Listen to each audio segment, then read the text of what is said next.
ಮಗನ ವಿನಾ ಅಮ್ಮನಿಗೆ ಲೋಕವೇ ಇಲ್ಲ. ಅವಳ ಮುಖ ನೋಡಿದರೆ ಹಸಿಯುವುದಿಲ್ಲ.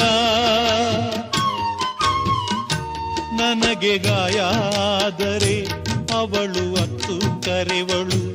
ನನಗೆ ನಗು ಬಂದರೆ ಅವಳು ನೋವ ಮರೆವಳು. ಅವಳಿಗೆ ಕರುಣ ರಾಮಚಾರಿ ಹಾಡುವ ಲಾಲಿ ಹಾಡ ಕೇಳವ್ವ.